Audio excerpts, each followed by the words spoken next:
દરેક વૈષ્ણવોને મારા જય શ્રી કૃષ્ણ। આજે ભૌમ પ્રદોષ છે એટલે ભગવાન શંકરની આરાધના કરવી જોઈએ। 21 તાંડવ સ્તોત્ર અને 21 સરસ્વતી સ્તોત્ર એક જ આસન ઉપર બેસી એક જ પલોટીએ જો આપણે અર્પણ કરીએ તો આપણને સારી સદવિદ્યાની પ્રાપ્તિ થાય છે અને સદધનની પ્રાપ્તિ થાય છે। આપણા ઘરે સદલક્ષ્મીનો વાસ થાય છે। તો ભગવાન શંકરનું અને મા સરસ્વતીનું આપણે આરાધન કરીએ।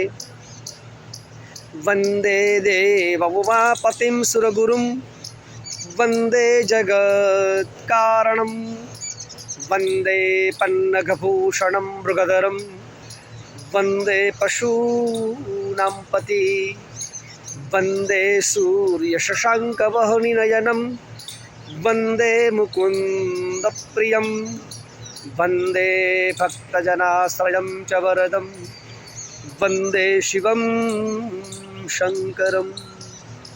યા કુંદેન્દુતુષારહારધવલા યા શુભ્રવસ્ત્રાવૃતા યા વીણાવરદંડમંડિતકરા યા શ્વેતપદ્માસના